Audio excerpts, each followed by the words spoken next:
बिस्मिल्लाहिर्रहमानिर्रहीम। अस्सलामु अलैकुम वरहमतुल्लाहि वबरकातुहू। मोहतरम नाजरीन व सामईन, इस वजीफ़े को करने से बड़ी परेशानी ख़त्म हो जाती है, बड़ी से बड़ी बीमारी दूर हो जाती है। और ये ऐसा वजीफ़ा है जिसने भी किया है वो ना उम्मीद नहीं हुआ। सूरत कौसर कुरान पाक के 30वें पारे में मौजूद है और ये कुरान पाक की 108वीं सूरत मुबारक कहलाती है। ये सूरत मुबारक कुरान पाक की सबसे छोटी सूरत मुबारक कहलाती है। इस सूरत मुबारक को सूरत कौसर इसलिए भी कहा जाता है क्योंकि इस सूरत मुबारक में नबी करीम सल्लल्लाहु अलैहि वसल्लम को कौसर की बशारत हुई थी। और इस आयत मुबारक में नबी करीम सल्लल्लाहु अलैहि वसल्लम को अजीम तोहफ़ा देने पर अल्लाह ने नबी करीम सल्लल्लाहु अलैहि वसल्लम को कुर्बानी देने और नमाज कायम करने का हुक्म दिया है। बुजुर्गान दीन ने सूरत कौसर के बहुत सारे फ़वाइद और इसकी बहुत ज़्यादा फजीलत बयान की है। रिज़्क़ के मसाइल, तंगदस्ती, परेशानी, बीमारी, कर्ज की तंगदस्ती से निजात, इन सब चीज़ों से निकलने के लिए सूरत कौसर बहुत ज़्यादा मुफीद जानी जाती है। प्यारे भाइयों और बहनों, आज की इस वीडियो में हम आपकी खिदमत में सूरत मुबारका का एक बड़ा ही ख़ास, मुजर्रब, अजीम, आजमूदा और पावरफुल वजीफ़ा लेकर हाजिर हुए हैं। मैं ये समझता हूँ कि ये सूरत कौसर का वजीफ़ा बहुत ही ज़्यादा ख़ास है।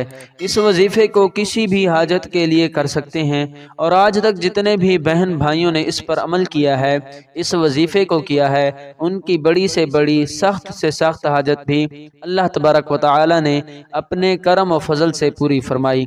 प्यारे भाइयों और बहनों, आज का वजीफ़ा जो कि सूरत कौसर का वजीफ़ा है, आपने कैसे करना है, इस वजीफ़े को आपने किस वक्त करना है, ये सब जानने के लिए वीडियो को आखिर तक मुलाहिज़ा फरमाएं।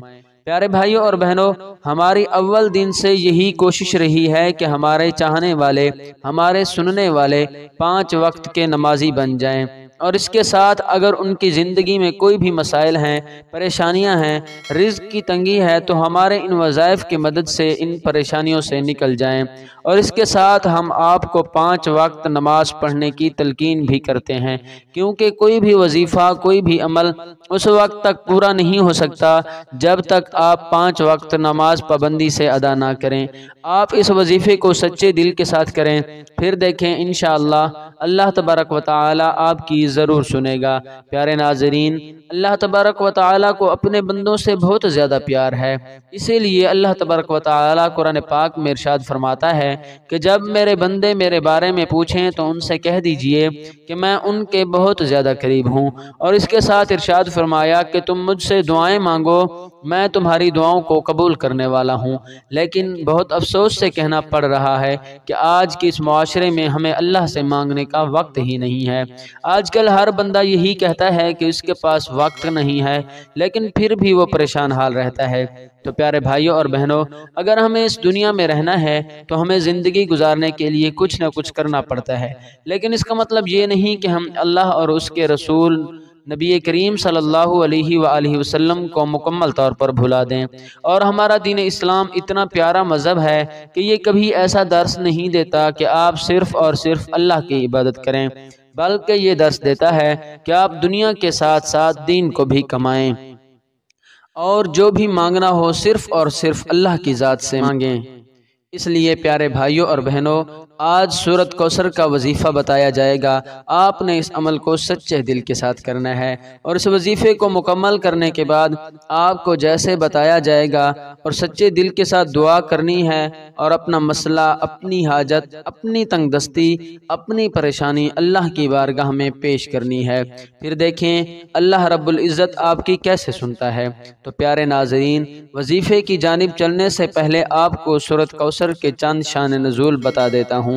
आस बिन वाइल जो कि मुशरिकीन के सरदार में से था, उसने एक मरतबा मस्जिद से निकलते वक्त नबी करीम सल्लल्लाहु अलैहि वसल्लम से मुलाकात की और काफ़ी देर तक नबी करीम सल्लल्लाहु अलैहि वसल्लम से बातें करने लगा। और दूर बैठे कुरैश का एक गिरोह ये सब माजरा देख रहा था। कुरैश ने आस बिन वाइल से पूछा कि तू नबी करीम सल्लल्लाहु अलैहि वसल्लम से क्या बातें कर रहा था। तो आस बिन वाइल ने जवाब दिया कि मैं उस अबतर शख्स से बातें कर रहा था। उसने अबतर का लफ्ज़ इसलिए इस्तेमाल किया क्योंकि नबी करीम सल्लल्लाहु اللہ علیہ وآلہ وسلم کے فرزند حضرت عبداللہ دنیا سے رخصت ہو چکے تھے، اور عرب معاشرے میں یہ دستور تھا کہ جس کے ہاں کوئی نرینہ اولاد نہ ہو، یعنی کوئی بیٹا نہ ہو، تو ایسے شخص کو ابتر کہا جاتا تھا۔ لہٰذا قریش میں جو نبی کریم صلی اللہ علیہ وآلہ وسلم کے دشمن تھے، عبداللہ کی وفات کے بعد انہوں نے نبی کریم صلی اللہ علیہ وآلہ وسلم کو اس لقب سے پکارنا شروع کر دیا۔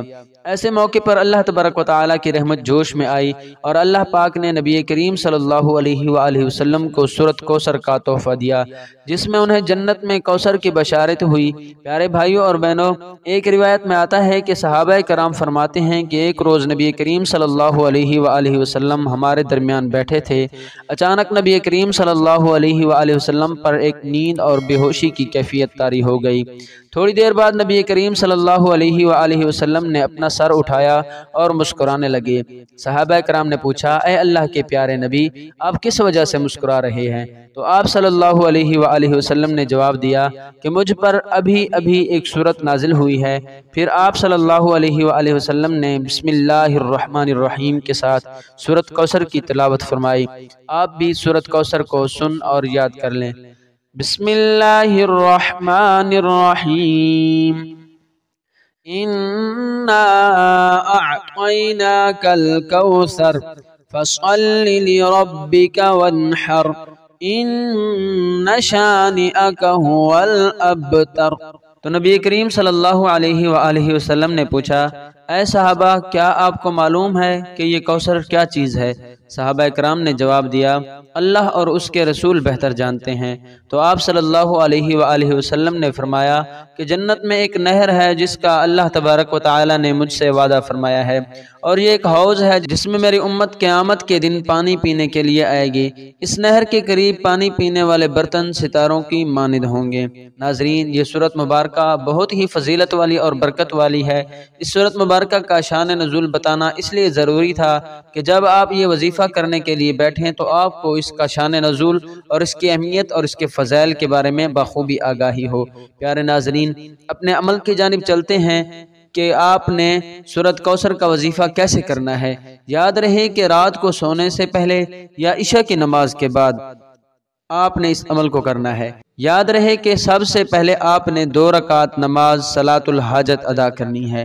ان 2 رکعتوں میں آپ نے سورۃ فاتحہ کے بعد 11 مرتبہ سورۃ کوثر اور 11 مرتبہ سورۃ اخلاص دونوں رکعتوں میں پڑھنی ہے۔ اس نماز کو مکمل کرنے کے بعد آپ اپنی جگہ پر بیٹھے رہیں، یعنی جائے نماز پر بیٹھے بیٹھے اول و آخر درود شریف کے ساتھ 129 مرتبہ آپ نے سورۃ کوثر کی تلاوت کرنی ہے۔ اس عمل کو کرنے کے بعد آپ نے اپنی آنکھیں بند کر لینی ہیں۔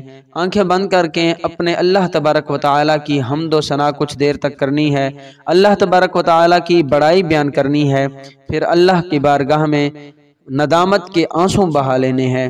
اگر آپ کو رونا نہیں آ رہا تو آپ کم از کم رونے والا منہ لازمی بنائیے، لیکن آپ جو بھی عمل کریں وہ سچے دل کے ساتھ کریں۔ آپ کی پوری کوشش ہونی چاہیے کہ اللہ راضی ہو جائے۔ اللہ پاک جس سے راضی ہو جاتا ہے تو اس کا کوئی کچھ نہیں بگاڑ سکتا۔ یہ ایسا طاقتور عمل ہے کہ انشاءاللہ اس عمل کی برکت سے آپ کی جو بھی جائز حاجت ہوگی اللہ تبارک و تعالی اپنے کرم اور فضل سے پوری فرما دے گا۔ تو پیارے ناظرین، اس خوبصورت سے عمل کو لازمی کریں اور صدقہ جاریہ کی نیت سے اس ویڈیو کو آگے ضرور شیئر کریں۔ اس ویڈیو کو لائک کریں۔ اللہ تبارک و تعالی ہم سب کو عمل کرنے کی توفیق عطا فرمائے۔ آمین ثم آمین۔ آپ بھی کمنٹ میں آمین ضرور لکھیں۔ جزاک اللہ۔